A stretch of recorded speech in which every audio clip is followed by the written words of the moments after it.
scot-free. So we're not talking about a conspiracy theory. We're talking about a conspiracy. We're talking about a conspiracy. No, this is a theory. This is reality. All right. Now, here's the big question, Rowan. If it's a crime now, why can't a detective from Scotland Yard go arrest people today? Because Scotland Yard have been deliberately and specifically engineered out of the process. How do they do that? Well, politically, they're simply told, this is not an area that we want you to investigate. But that seems remarkably cavalier on the part of any government to simply remove any type of criminal prosecution from an entire sector of society. Let me give you an illustration. When I was a detective, I could go out on the street, and if I had the evidence, I could arrest a man for an offence, say, of murder, an offence for which he could go to prison for life. I could arrest him, I could take him back to the police station, and if I had the evidence, I could charge him with the offence of murder. And I've done that. Without anybody else's authority or say-so, I could charge a man with offences, serious offences, that would get him life imprisonment. But the moment you came to investigate the financial sector, even in my time, the moment you came to investigate the city, the financial sector, even for offences that carried as a maximum 2 years imprisonment, everything you did had to be reported through the department, in those days, the Department of Trade and Industry, which was the city regulatory agency in those days.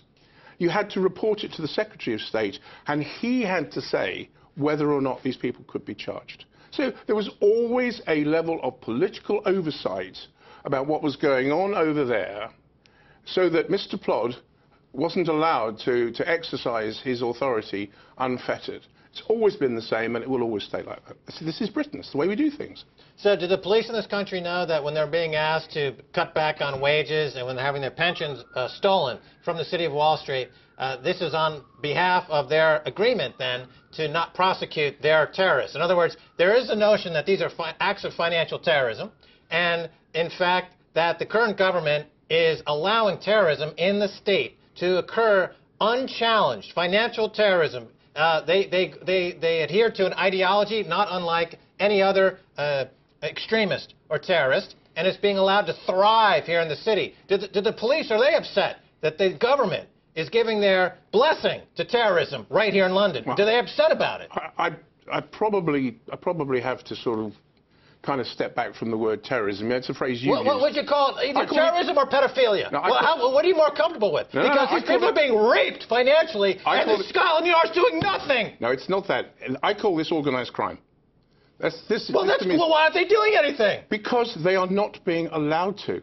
Professionally. That's not acceptable. You can't say, well, why should anyone... Look, here we have Aston Walker, a.k.a. the Birmingham looter. He served 4 months in prison for looting 200 pounds worth of clothes from H&M. However, he's never offered a deferred prosecution agreement. He's given to banksters who steal billions. Okay, why is it wrong, then, to burn down these towns and say, if you don't want a society that runs on any law and order, let's burn it all down. Burn it all. Why not? Tell the people why they shouldn't burn this city down.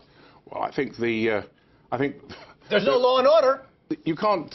I think it's very difficult to try and make a quantum leap from one to the other. Because nobody wants to see public order suddenly being thrown to the wolves. Nobody wants to see that.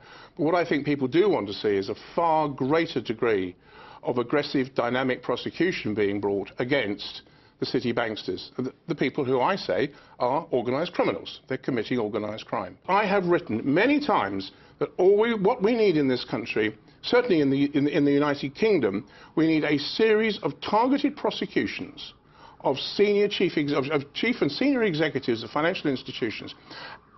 You would see a tsunami of compliance. There would be a tidal wave. All of a sudden, these complacent people who've been spending not enough money on providing compliance issues, they'd suddenly get in line, because the last thing they want is to be prosecuted. And the city fathers know this. All right, and this Ron, is what they lobby against. What you're saying is blindingly obvious.